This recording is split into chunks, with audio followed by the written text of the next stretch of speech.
Oi, gente. Boa noite. Tudo bem com vocês? Como que vocês estão? Hoje é o dia da nossa live 2, da declaração do imposto de renda. E a gente vai falar sobre os rendimentos. Boa noite. Boa noite, Cavalcante, Fabrício. Já vamos começar, eu até vou abrir aqui, que eu fiz uma lista, Amanda, dos rendimentos aí mais perguntados, né, para declaração do imposto de renda, como fazer. Então a gente vai tratar sobre isso hoje e deixo aberta aí as perguntas também para vocês colocarem as dúvidas, tá bom?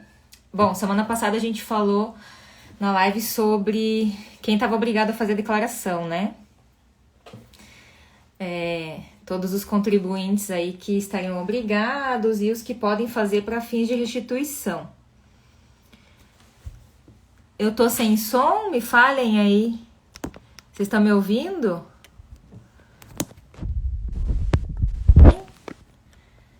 Me avisem aqui se tá saindo som.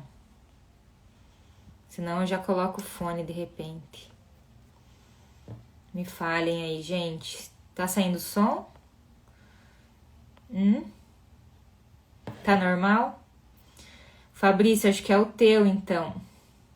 Ah, tá bom, que bom. Legal, então acho que é do Fabrício. Obrigada, gente. Tá, então na semana passada a gente falou sobre os contribuintes obrigados a fazer declaração de imposto de renda. Tati, tudo bem?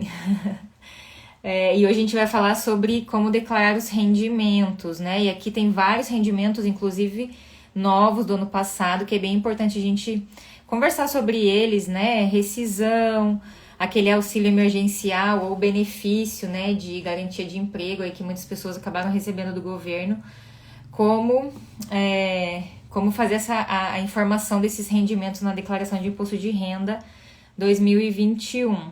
Lembrando que a instrução normativa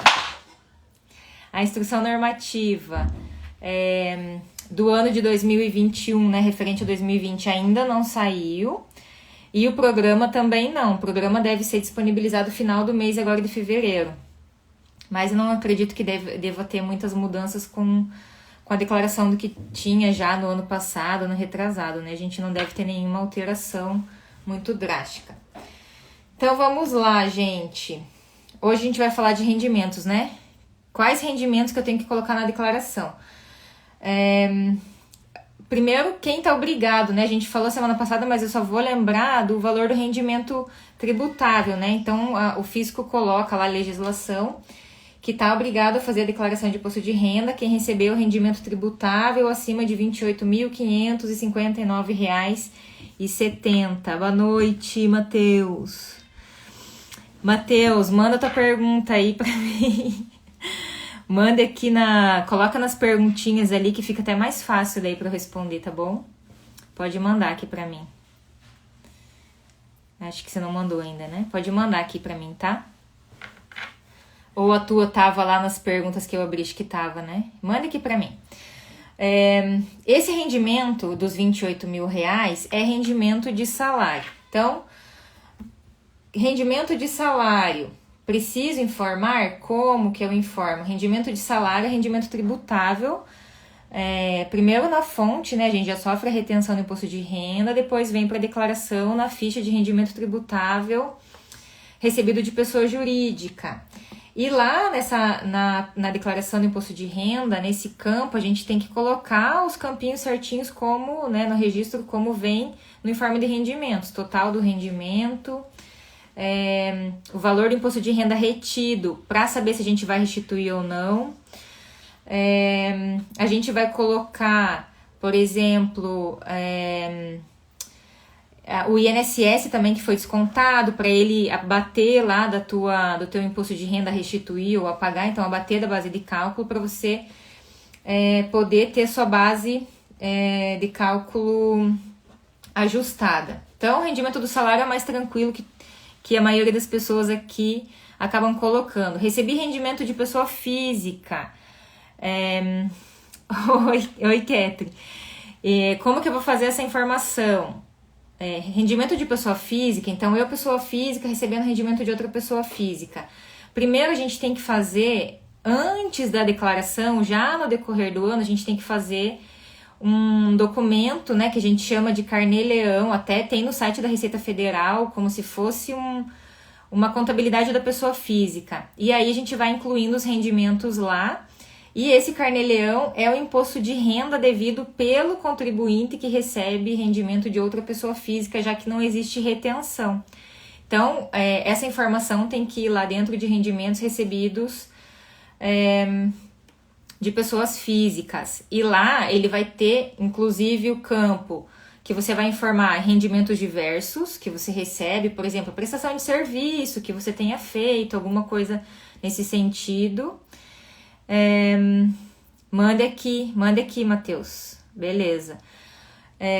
E tem também informação para você colocar rendimento de pensão alimentícia. Então, bem importante, né? Recebi pensão alimentícia ou tem um dependente que recebeu pensão alimentícia. Onde que vai essa informação na declaração? Lá na ficha de rendimento tributável recebido de pessoa física. E aí ele tem separadinho por mês uma coluna para você colocar o valor do rendimento recebido referente à pensão. Então, ele tem um valorzinho referente à pensão para a gente incluir. Essa informação é bem importante porque centenas de contribuintes caem na malha fina por conta de colocar dependente e não colocar na declaração o rendimento daquele dependente referente à pensão alimentícia, que pode, inclusive, gerar imposto de renda a pagar na declaração do titular, né? Então, poderia de repente não colocar aquele dependente e não ter que pagar o imposto de renda. A gente acaba fazendo esse planejamento aí no momento que a gente tá preenchendo a declaração, que a gente consegue identificar ali qual que é melhor, se é vantajoso ou não incluir, mas não dá para esquecer, né? Eu tive caso de cliente nesse ano que foi para malha, acabou não comprovando aquela renda, recebeu multa da Receita Federal porque colocou dependente, não colocou a renda do dependente, o fisco considera isso como uma sonegação fiscal, cobra o imposto e cobra multa de ofício de 75% do valor do imposto. Então, a conta fica bem alta para o contribuinte. Deixa eu responder aqui o que o Matheus me perguntou. Anos atrás, eu comprei um carro, mas o nome da minha mãe, ela nunca declarou. Tá bom. Agora, eu fiz a transferência para o meu nome. Como procedo para declarar? Tá, então vamos lá. Quando a gente faz...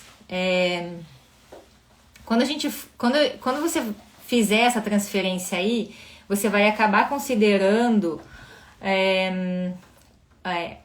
esse recebimento, tá? Vou chamar de recebimento desse veículo como uma doação. A não ser que você coloque isso como uma compra dentro da tua declaração. Diga que você acabou comprando esse bem, tá? Então, você vai ter que receber ele como uma doação na tua declaração. Como que você vai informar essa doação? Duas fichas diferentes, tá? A primeira informação vai ser lá em rendimentos isentos. Então, a doação para fins de imposto de renda, ela é isenta. Aí, você vai colocar lá o valor de custo, né? Do veículo. E aí, a doação recebida de quem? Da tua mãe, CPF dela, né? Ele vai pedir de quem que você recebeu. E lá na ficha de bens e direitos, você vai fazer como se fosse o débito e o crédito, né? Da onde que vem a origem, aonde que eu apliquei. Então, a aplicação ali em bens e direitos, no item 12, se eu não me engano, ou 21, que é de veículo, e vai colocar os dados do veículo. 31/12/2019 deixa zerado, porque não estava no teu nome o bem. 31/12/2020, coloca o valor do veículo que veio para a tua declaração. Qual o valor que eu devo colocar? Custo de aquisição. Quanto que você pagou no veículo? A gente, na última semana, né, na verdade, das nossas lives, a gente vai falar sobre como fazer a declaração dos bens, né, que valor que eu devo colocar.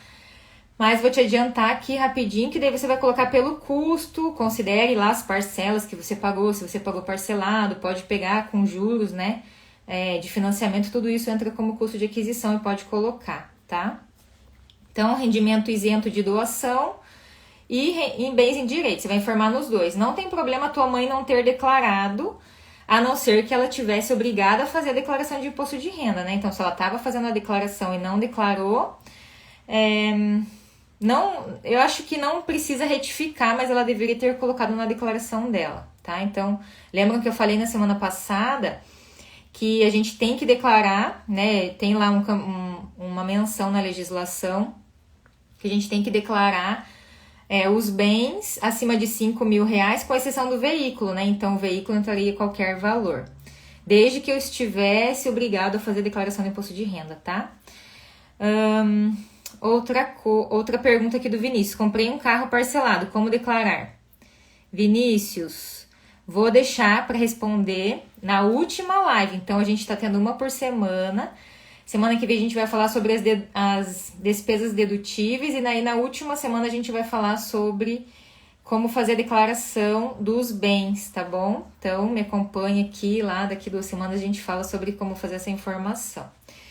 Bom, PLR, né? A gente está falando hoje de declaração dos rendimentos. PLR, como que eu declaro participação nos lucros? Declaro como rendimento com tributação exclusiva na fonte. Eu acho que eu falei também um pouquinho na semana passada.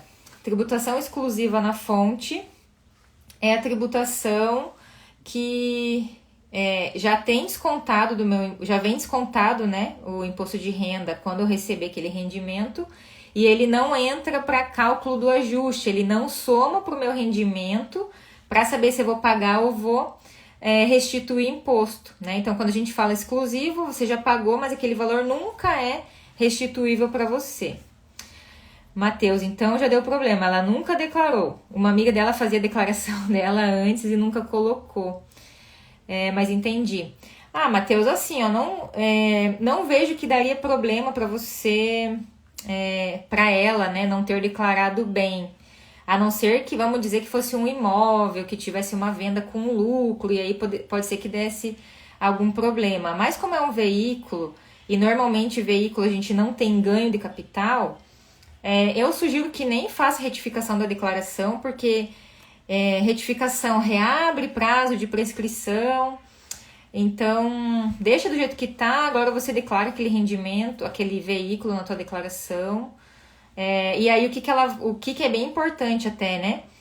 Você vai dizer que recebeu uma doação dela. Ela, na declaração dela, vai ter que dizer que fez uma doação. Então, ela vai ter que colocar nesse ano de 2020. Não retifica o ano passado, coloca o veículo lá em bens e direitos, com base em 31/12 de 2019, coloca o valor do veículo, mesmo que no ano passado não apareceu na declaração, que daí vai ser o mesmo valor que você vai colocar na tua declaração agora, 31/12 de 2020. E aí no campo da discriminação ali do veículo, ela coloca que está repassando o veículo para o seu nome, tá? Então é importante como você vai ter uma doação do CPF dela e ela faz declaração, ela vai ter que dizer que fez a doação para você também. Senão, talvez ela caia na malha fina, já que ela nunca declarou, tá? Então, sugiro que ela coloque nesse ano o veículo, mas preencha só o campo 31/12 de 2019 e 2020 ela zera para daí baixar o bem na sua declaração, tá bom? Então, a gente falou de rendimento de PLR, salário, pensão alimentícia, que é bem importante, porque isso aqui é objeto de fiscalização rápida e fácil do fisco.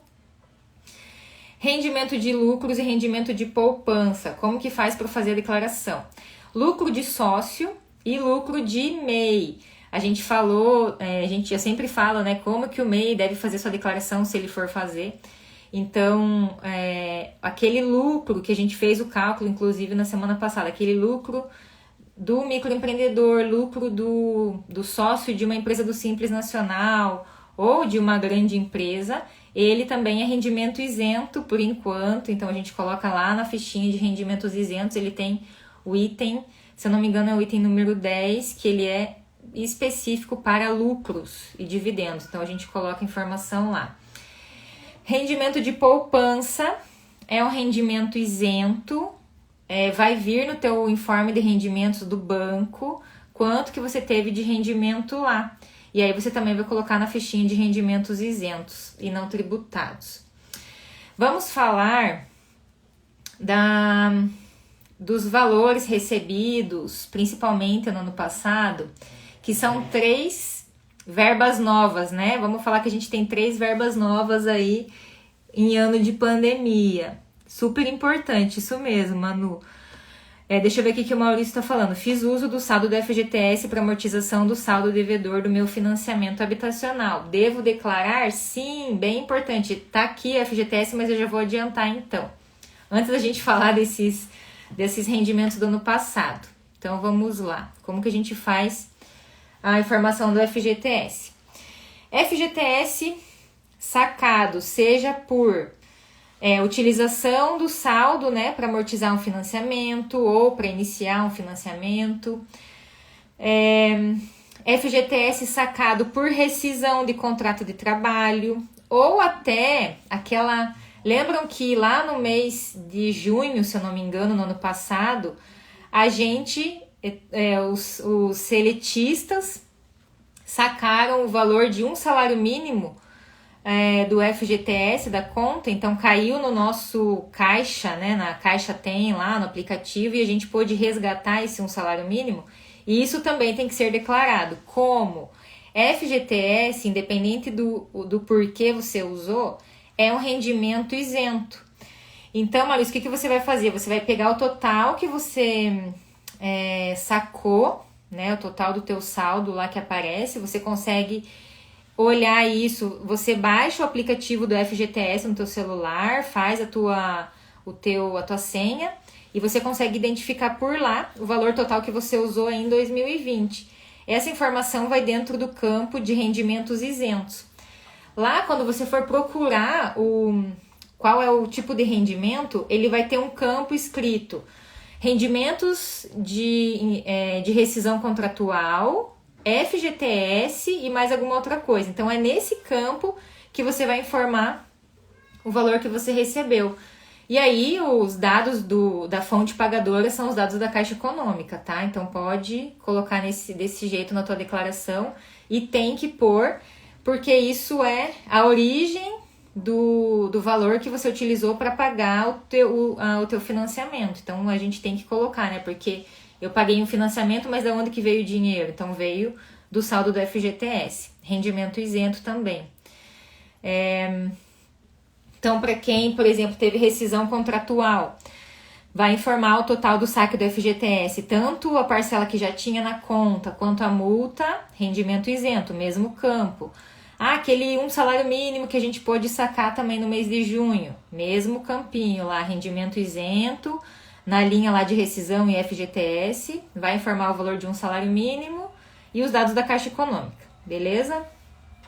Boa pergunta mesmo, porque isso todo ano acontece, né, das pessoas poderem usar o FGTS para amortização de financiamento. Bom, no ano passado a gente teve 2 pagamentos do governo para os contribuintes e um que algumas empresas acabaram fazendo para os trabalhadores. Então, um é referente ao auxílio emergencial, que é aquele valor dos R$600. O outro é referente ao benefício emergencial, que é aquele valor de quem tinha o contrato de trabalho suspenso ou a jornada reduzida, que recebia uma parte do salário pelo governo. E uma ajuda compensatória, que é quando a empresa fazia o pagamento ali para ajustar o salário do trabalhador para ele não ter redução salarial. Como que faz a informação de tudo isso na declaração? Então, primeiro, quem recebeu o auxílio emergencial do seiscentão tem que declarar? Depende, não é só o simples fato de ter recebido o auxílio emergencial que me faz ser obrigado a fazer declaração de imposto de renda. Eu tenho que somar com todos os outros rendimentos de pessoa física que eu tive, que a gente falou na semana passada. Rendimento tributável de salário acima dos 28 mil, rendimento isento acima de 40 mil. Então, se eu estou obrigado a fazer declaração, esse valor vai entrar na declaração também, onde rendimento tributável recebido de pessoa jurídica. E aí vai colocar os dados do governo federal. Então, esse rendimento ele é tributável. Diferente daquele benefício emergencial, o BEM, né? Benefício emergencial que foi pago referente à suspensão do contrato de trabalho e à redução de jornada. Então, essa verba de benefício emergencial que foi pago pelo governo para compensar ali as empresas, esse rendimento ele é um rendimento isento. Inclusive, na própria lei 14.020, acho que é o número da lei, está dizendo que é um rendimento isento. Ele entra como uma parcela indenizatória, e aí, sendo indenizatória, não tem incidência de FGTS, não tem incidência de INSS, e ele também não vai ser base de cálculo para fins de imposto de renda, nem na retenção e nem na declaração de ajuste anual. Então, esse benefício emergencial eu vou informar onde? Na ficha de rendimentos isentos. Aí, lá dentro, a não ser que a Receita Federal mude o programa, eu acredito que não. Se não mudar lá dentro, a gente vai ter que ir lá no campinho de outros e colocar lá o valor recebido referente a essa parcela do benefício, tá? Outros aí você vai colocar os dados do governo, né? CNPJ e os dados certinhos. Com relação à ajuda compensatória que as empresas fizeram pagamento para os trabalhadores também. Então, no Olerite pode ter aparecido o salário lá, com a jornada reduzida, por exemplo, que daí ficou menor. Aí eu tive naquele mês também o benefício emergencial do governo e mais uma ajuda compensatória que era para não diminuir o valor do meu salário, né? Para deixar o mesmo valor que eu recebia já anteriormente. Essa parcela aí essa ajuda compensatória também entra como rendimento isento. Então, a própria legislação já trouxe isso como uma indenização mesmo e também não tem incidência de imposto de renda. Nesse caso, quando a empresa fizer a DIRF, né, ela vai fazer a declaração de imposto de renda dela, para daí passar o informe de rendimentos para o trabalhador. Ela já vai ter que colocar lá o que é rendimento tributável e o que é rendimento isento para o contribuinte poder fazer a informação na sua declaração. Então, já vai vir a informação no informe de rendimentos. Se você, por exemplo, teve contrato suspenso, jornada reduzida, teve esse auxílio da empresa e não veio na ficha de rendimentos, no campo de rendimentos isentos, já questiona lá o RH para arrumar a declaração da empresa para você poder fazer tudo certinho, senão você faz a declaração de um jeito, a empresa fez de outro, você já vai para a malha fina e aí até a empresa poder refazer a sua declaração depois, né? Então, o contribuinte sempre é o primeiro que vai cair na malha para poder explicar a informação para o governo. Legal? Então, esses rendimentos aí, o auxílio emergencial dos 600 é rendimento tributável, os outros dois são rendimentos isentos para serem colocados na declaração.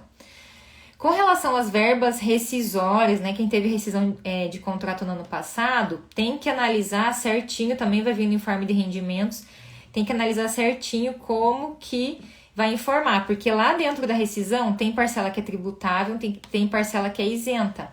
Então, o que é tributável? Saldo de salário, médias, horas extras, periculosidade. Então, tudo que tem relação com o trabalho em si é um rendimento tributável. E aí tem a parte que é isenta, férias indenizadas, férias pagas em rescisão, rendimento isento, aviso prévio, indenizado, rendimento isento. Então, também tem que vir separado no teu informe de rendimentos para depois colocar lá na declaração de imposto de renda. Uma questão que sempre me perguntam também, né? Tem que declarar nota Paraná, o ICMS lá da nota que a gente tem aqui no Paraná e existe também em São Paulo e outros estados aí já estão aplicando, que é a restituição do ICMS nas compras que a gente faz e coloca o CPF. Tem que declarar? Sim, tem que declarar, inclusive dentro do site lá da Nota Paraná. Tô falando do Paraná porque eu conheço o site, mas de outros estados, né, também ele segue a mesma linha, tá? Então, dentro do site a gente tem um campinho de informe de rendimentos. Então, depois que acabar o mês de fevereiro, já vai aparecer essa informação. E aí, lá tem 2 tipos de rendimentos também. Um rendimento que é considerado isento, que é o valor do ICMS devolvido nas compras que a gente faz.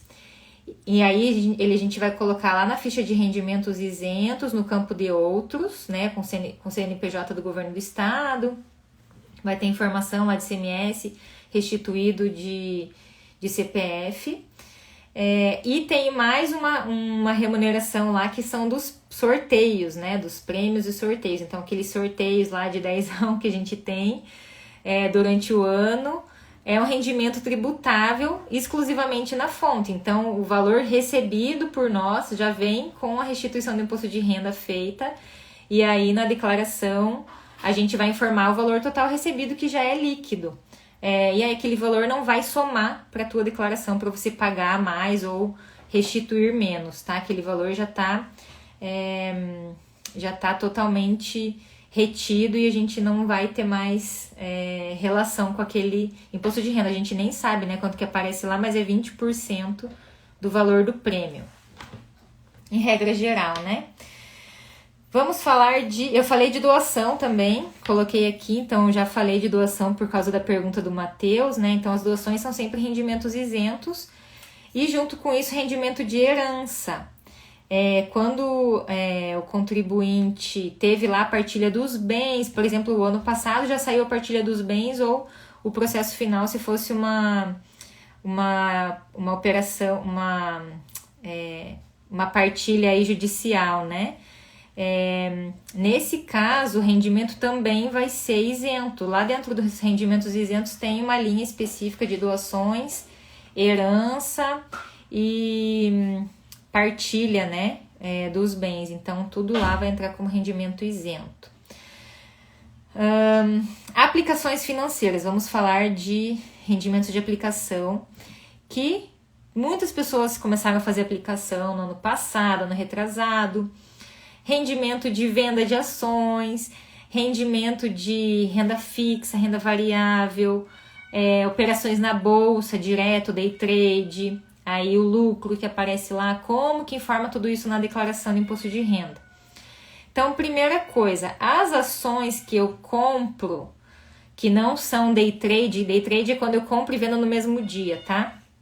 Então, as ações que eu comprei e não fiz nenhuma venda, isso tudo são bens e direitos que eu vou informar na ficha de bens e direitos e fica ali guardadinho pelo meu custo de aquisição até o momento que eu for vender. Agora, a gente tem rendimento de aplicação financeira. Por exemplo, apliquei um fundo de investimentos. Como que vai funcionar esse rendimento na declaração de imposto de renda? As aplicações, em regra geral, a retenção do imposto de renda é exclusiva na fonte.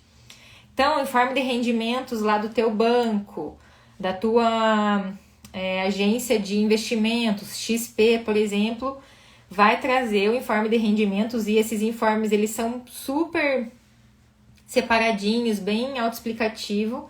Ele coloca bem certinho onde que você deve informar aquele valor e ele coloca até o código, coloque na ficha de rendimentos recebidos exclusivamente na fonte, no código tal. Então, a gente vai colocar aquele rendimento recebido naquele código na ficha de rendimentos exclusivos na fonte, tá? Então, o próprio extrato, né, o informe de rendimentos traz isso. Banco, a mesma coisa, ele coloca a conta, né? Então, a aplicação, se você tiver, e o total do rendimento você vai colocar na ficha de rendimentos de tributação exclusiva.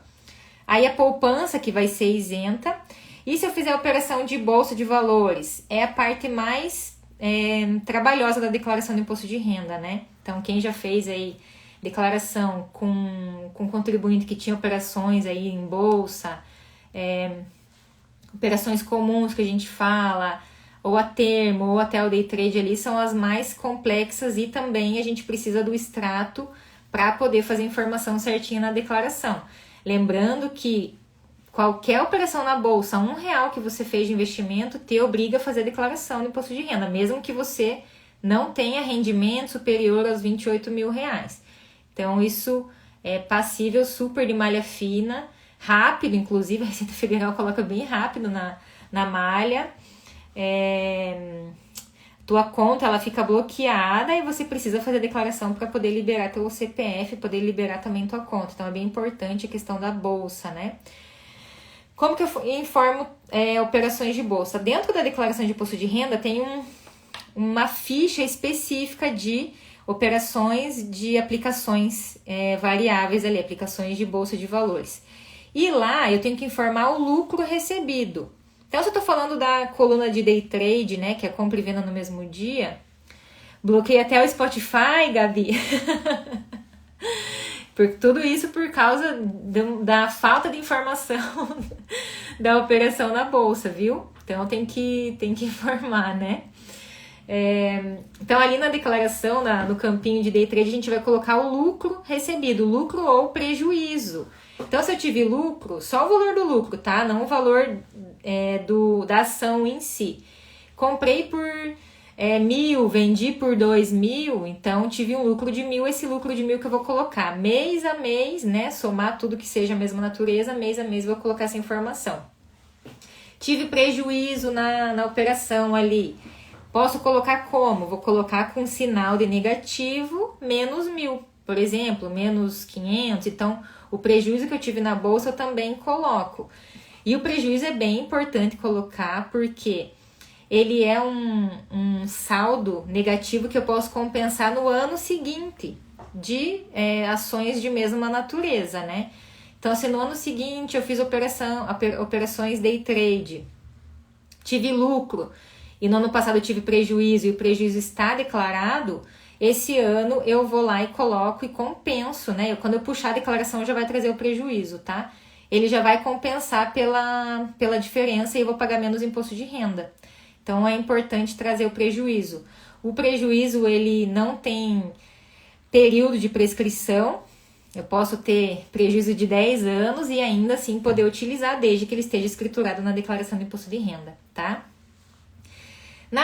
No campinho da frente do day trade tem operações comuns, né? Outras operações de bolsa ali que não sejam compra e venda no mesmo dia. Ali, o que eu informo? Informo quando eu tive lucro acima de 20 mil reais. Por quê? Porque até 20 mil ele é isento do imposto de renda. E aí eu não preciso pagar imposto, logo esse valor não precisa também ser informado na declaração do imposto de renda, né? Porque ele acaba sendo isento, então a gente vai lá para a ficha de rendimentos isentos. Então, estão vendo a diferença, né? Até os 20 mil, que não seja day trade, né? Day trade não tem isenção. Então, até 20 mil de operações comuns, rendimento isento. Acima disso, vai para o campo, né? Para o registro específico de operações na bolsa.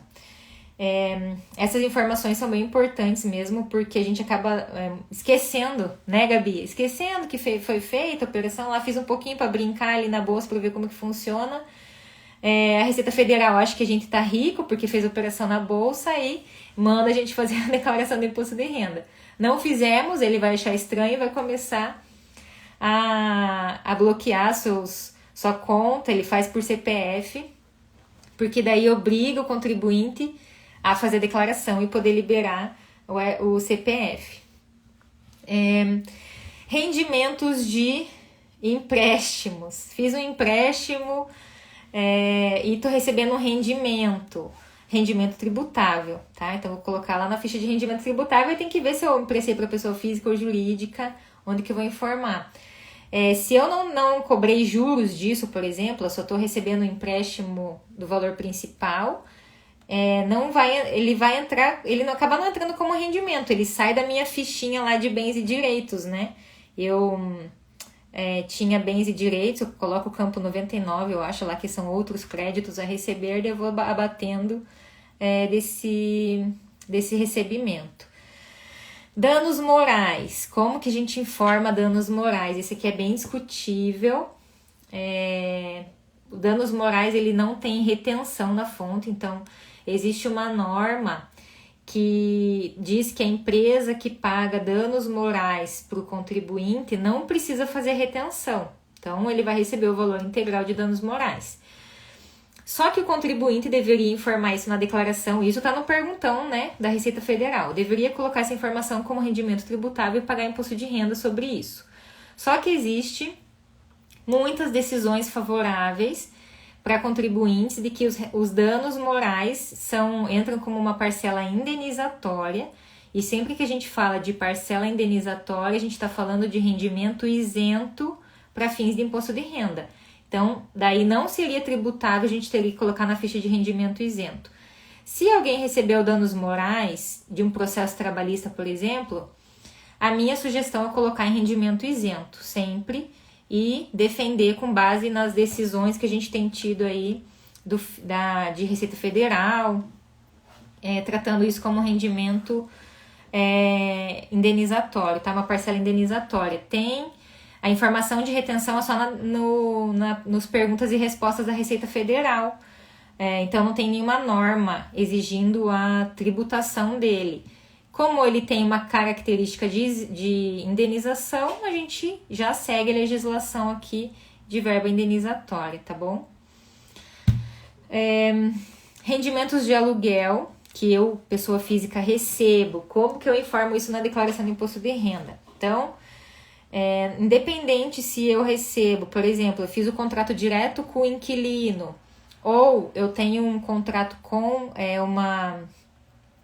uma imobiliária, o aluguel ele é recebido de outra pessoa física, a não ser que o inquilino seja uma pessoa jurídica. Então, eu tenho que colocar sempre o CPF ou o CNPJ de quem alugou, do inquilino, e não da imobiliária. Não é ela que é minha fonte pagadora. A imobiliária, eu, que sou locador, vou ter uma despesa, vou colocar lá em pagamentos efetuados, vou ter uma despesa referente àquele contrato. Tá? Então, eu sempre vou colocar em rendimento recebido ou de pessoa jurídica, se o meu inquilino for PJ, ou de pessoa física, lá no campinho de pessoa física, se o meu inquilino for pessoa física, tá? Então, no perguntão da Receita Federal, diz que o inquilino tem que declarar que paga o aluguel e o locador tem que declarar que recebe, né? Na verdade, ele faz uma forma ali do inquilino fofocar para ele. Aí ele fica sabendo que aquele locador, o beneficiário do rendimento, recebeu o aluguel. Se ele não declarar, vai para malha fina, né? Então, a gente sempre tem que fazer a declaração, né, todos os rendimentos para não ir para a malha. Rendimento recebido acumuladamente, o famoso RRA. Não sei se vocês já ouviram falar desse rendimento. Me digam aí se vocês já conhecem. Ó, o Nilton tá passando aqui, já veio dar um oizinho para vocês. O RRA é também uma dos problemas da declaração do imposto de renda, porque ele é um rendimento de ação trabalhista, então recebido acumuladamente a gente fala que é o rendimento que são de vários anos, mas que eu estou recebendo tudo de uma vez só. Esse rendimento acontece bastante em dois casos. Ação trabalhista, que eu estou discutindo verbas salariais, não conhece, Matheus? Então, são verbas, normalmente, que eu estou discutindo na Justiça do Trabalho. Não conhece também? Então, RRA, tá? RRA, rendimento recebido acumuladamente. Gente, quem tem ação trabalhista, se vocês forem fazer a declaração, fiquem muito atentos, porque é uma das declarações também mais complexas que tem, porque normalmente vem tipo um retroativo. Perfeito, Maurício. Então vamos pensar assim. Eu trabalhei numa empresa, então já fiquem atentos, eu já fiz declaração assim, e normalmente o contribuinte que recebe rendimento recebido acumuladamente cai na malha. Cai na malha fina por quê? Porque ele tem uma restituição muito alta para receber. E aí o fisco fala, não, peraí, deixa eu... Normalmente, tá? Nem sempre. No último ano eu vi que isso mudou e eu já vou explicar por quê. Recém-aposentado, ia falar isso também, isso ia falar. Porque, então, ação trabalhista, eu fui lá, trabalhei numa empresa, fazia um monte de hora extra e não recebia. Saí da empresa e entrei na justiça. Estou discutindo os últimos 5 anos, que é meu direito, né? Os últimos 5 que eu trabalhei lá. Aí o juiz determina que a empresa me pague o valor total de uma vez só. Só que esse valor é referente a 5 anos. Então, por exemplo, eu estou recebendo uma parcela de 120 mil reais. Eu vou até fazer uma conta aqui, vou puxar minha calculadora para vocês verem como que muda o valor do imposto de renda retido. Deixa eu ver se eu até não tenho alguma coisa pronta aqui. Mas então eu recebi 120 mil reais. Ah, de qual período que corresponde esses 120 mil reais? Referente aos 5 anos que eu trabalhei, né? 5 anos para trás. Então corresponde a 5 meses de trabalho, certo? A gente sabe que o imposto de renda, eu falei, não sei se eu falei para vocês, que ele é regime de caixa. Eu tributo quando eu recebo aquele rendimento. Tenho aqui um exemplo, vou mostrar para vocês. Então, eu tributei quando eu recebi o rendimento. Se a gente for pensar no justo para aquele contribuinte, se ele tivesse recebido esses 120 mil nos 5 anos que ele fez hora extra, ele não ia pagar imposto de renda. Vamos dizer que ele não pagaria imposto de renda porque esses 120 mil ia estar diluído em 5 anos. Só que ele recebeu tudo agora. E até 2009, 2010, isso tudo era retido pelo valor do 120. Recebi 120, 27,5% do imposto de renda. Então, 120 mil vezes 27,5%. Aí eu vou colocar a parcela a deduzir, menos 8,69, mais ou menos uns 32 mil reais de imposto de renda que eu ia ter que pagar, ou que é retido no momento que ele está recebendo 120 mil reais, certo? Calma aí, já vamos chegar nessa parte, tá? Então, beleza. Se fosse pela declaração normal, eu ia pagar 32 mil reais. Aí, o que acontece? O RRA significa que como eu estou recebendo rendimento acumulado, eu vou proporcionalizar esse rendimento com base no tempo que eu estou recebendo, né? Referente a 60 meses, 5 anos. Então, a minha tabela progressiva ela vai ser multiplicada cada um daqueles valores lá, né? Então, a primeira faixa vezes 60, tudo multiplicado pelo número de meses. E aí, ao invés de eu ter que pagar 27,5%, eu tenho que pagar 7,5%, porque a minha base aqui, até R$ 169 reais, é 7,5%. Então, o contribuinte, ele sai de um valor de imposto de renda de 32 mil reais e ele vai para um imposto de renda de, quer ver, vou fazer a conta aqui, 9 mil menos... Ele vai para um imposto de renda de 500, 400 e alguma coisa, tá? Eu não fiz o cálculo inteiro aqui, mas ele vai pagar muito menos do que ele teria pago se fosse na tabela normal. Então, como estava tendo muita discussão, muitas pessoas entrando na justiça, o que o fisco fez? Publicou uma norma em 2010 dizendo o RRA vai ser calculado de forma proporcional. Então, como o Suede falou, isso acontece em ação trabalhista e recém-aposentado, ou aqueles aposentados que estão discutindo o valor da aposentadoria e acabam recebendo de forma acumulada. Inclusive, eu já vi isso também muitas vezes em forma de rendimentos de trabalhadores do governo, assim, às vezes tem lá um aumento de salário que deveria ter acontecido no mês de maio e o empregado, né, ele vai receber só lá em dezembro, então ele recebe de forma acumulada, aí ele vem no campo específico de rendimento recebido acumuladamente.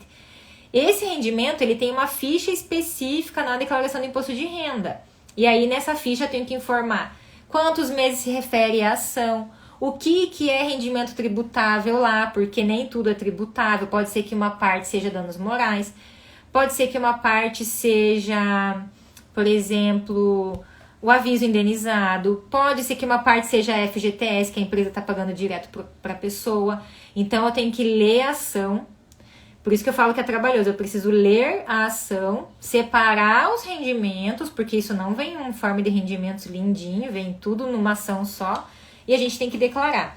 E tem a parcela do advogado, que também é dedutível. Então, tem que fazer todas essas informações. Além disso, se eu recebi isso parcelado, eu tenho que fazer o cálculo proporcional do imposto de renda e do número de meses de cada uma das parcelas, tá? Ele é bem ele é bem específico e ele é bem detalhado, né? A informação lá é bem importante fazer bem certinha, porque normalmente o cara já cai na malha fina. E por quê? Porque o físico quer ver. Vamos pensar nesse cara aqui que teve a retenção dos 32 mil. Quanto que ele devia pagar? R$500. Então ele vai restituir 32 mil. A Receita Federal vai ter que devolver 32 mil reais. Ela não quer devolver 32 mil reais assim fácil. Então ela vai colocar você na malha fina. O que você tem que fazer? Ir lá e levar o processo e mostrar para o fisco que está certo para ele restituir. Então não cai na malha porque está errado. Normalmente cai na malha porque a fonte pagadora, a empresa que pagou errado e fez uma restituição maior do que devia, e aí o contribuinte tem que esperar cair na malha para poder restituir o valor total. Aí o SUAD falou, só isso não seria suficiente para obrigar o contribuinte a fazer o ajuste anual? Eu não sei se você está falando do ajuste anual de dentro da ficha do RRA, porque ele tem 2 campinhos, ou se você está falando da declaração inteira. Mas sim, se a pessoa recebeu uma ação trabalhista de 120 mil, ela está obrigada, né? Então, ela vai identificar o que é isento, o que é tributável. Mas se, por exemplo, ela receber um RRA de 3 mil reais, isso não obriga ela a fazer declaração, entendeu? Esse rendimento dos 3 mil. Aí, claro que ela tem que ver o que é, se é isento ou tributável, e somar com os outros rendimentos dela, tá bom? Então, o processo trabalhista em si não nos obriga a fazer a declaração do imposto de renda, beleza? O RRA, então eu falei para vocês, ele não é fácil. Então, se vocês forem fazer, vocês aí que forem fazer declaração de imposto de renda, né, os contadores e futuros contadores, pegar a declaração com ações ou com RRA, fiquem bem de olho e cobrem um valor justo, porque dá bastante trabalho fazer declaração assim, tá bom? E por fim, bom, na verdade, acho que eu quero falar para vocês, por fim, na verdade, sobre ganho de capital. Eu falei um pouquinho na semana passada também, mas o ganho de capital, lembrem-se que ele não é declarado direto na declaração do imposto de renda. Eu tenho que fazer uma declaração chamada GCAP e daí exportar para o computador, daí de dentro do C da máquina eu importo para a declaração de ajuste anual. E aí sim que ele vai aparecer o ganho lá. A declaração não faz DARF de imposto de renda sobre ganho, é o GCAP que vai fazer, tá? Então, essa informação ela tem que vir, tem que ser feita extra declaração, né? Fora da declaração e eu trazer depois para dentro da declaração. Bom, gente, acredito que, boa noite, a gente falou sobre todos os principais rendimentos aí que a gente tem. Não me lembro se eu esqueci de alguma coisa. Se eu esqueci, já me avisem aqui antes da gente encerrar a live. Eu tinha feito uma listinha, né, pra gente ver o que né, das perguntas que eu mais recebo aí também. Eu lembrei que tem 2 coisas que eu não falei. Primeira, bolsa de estudo. Se eu recebo uma bolsa do governo, tá? Tô pensando na bolsa do governo, não naquele valor que, por exemplo, a gente recebe da empresa. Mas se eu recebo bolsa de estudo do governo e essa bolsa ela seja para contraprestação de um serviço, então o governo me cobre que eu preste um serviço para ele, isso vai ser um rendimento tributável. Se não tiver essa cobrança, aí sim é um rendimento isento. Se for a bolsa de estudo, né, que a gente recebe ajuda de educação nas empresas aí que a gente trabalha, isso é rendimento isento, tá? Então, benefícios em geral, né? Vale transporte, vale refeição. A gente normalmente não informa porque isso não é pago em dinheiro, não deveria ser pago em dinheiro, mas se vier no teu informe de rendimentos, é um rendimento isento também. E rendimentos de previdência. Previdência, independente de ser VGBL ou PGBL, o rendimento da previdência ele pode ser de 2 formas. Ou rendimento com tributação exclusiva, ou rendimento com tributação normal recebido de pessoa jurídica lá. Depende de como que você comprou, como que você adquiriu essa previdência. Se foi tabela regressiva, que a gente chama, que é por tempo, né? Quanto tempo eu vou ficar investindo nessa previdência, ou se é pela tabela progressiva, que daí é pelo valor. Tabela progressiva, essa tabela que a gente conhece, que é igual da folha de pagamento.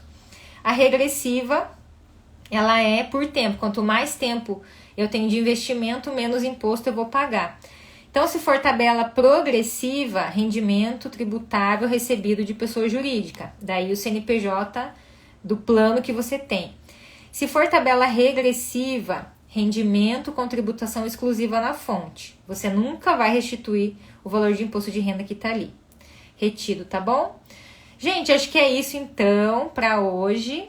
Estamos dentro do tempo. Quero agradecer todo mundo que participou aqui. Espero que tenha ficado claro o RRA aí para vocês que não tinham ouvido falar. É comum a gente ter, provavelmente no ano que vem, né, a gente tenha mais RRA. Esse ano, bem provável que a gente tenha muitas declarações com rescisão. Então, vamos pensar bem certinho como, prestar bastante atenção como fazer. Matheus, muito obrigada por disponibilizar um pouco do seu tempo para tirar nossas dúvidas. Que bom que clareou, Matheus, fico feliz. Que bom, gente. Eu que agradeço vocês por estarem aqui participando. Uma coisa importante, a live da semana passada tá salva e eu vou postar a da semana passada hoje. E essa de hoje eu vou postar na sequência, tá? Vai ficar disponível sim, vai ficar disponível. Não sei se hoje, né? Acho que eu vou salvar ela. E aí a da semana passada eu vou postar hoje também, que eu não postei. Mas ela vai aparecer aqui no meu Instagram qualquer tempo aí, qualquer momento. Semana que vem temos mais uma live, terceira live. Não tem problema, Andressa. Você vai poder assistir depois ela inteirinha. Como faço para adquirir seu livro sobre imposto de renda? Matheus, ó, na minha bio aqui do Instagram tem um link. Clica no link que você vai ver os botõezinhos. Tem um botãozinho do meu livro do imposto de renda, do planejamento, né? Então clica lá que você vai achar ele dentro do site da Amazon, tá? Tá indo direto pra lá. E um dos quadros... um dos quadrinhos do 9 3/4. Esse não tá vendo aqui. Obrigada, gente. Obrigada pela participação de vocês. Como eu tava falando, semana que vem a gente vai falar sobre deduções na declaração de ajuste. O que eu posso deduzir? E também vou falar sobre doações, que é uma forma de planejamento tributário para quem for fazer declaração aí de outros contribuintes. Bem legal a gente falar sobre isso na semana que vem, então já vão... podem me mandando as dúvidas de vocês no meu direct, que eu já coloco aqui também pra gente responder, tá bom? Muito obrigada a todos vocês, boa noite para todo mundo. Nos vemos na semana que vem e qualquer dúvida, gente, meu Instagram aqui tá disponível para vocês mandarem sempre, tá? Beijos para vocês e até quinta-feira que vem. Até mais, gente. Tchau, tchau. Boa noite para todo mundo. Boa noite. Boa noite, galera. Aproveita, né, Manu? Tirar todas as dúvidas. Beleza, tchau, gente. Boa noite.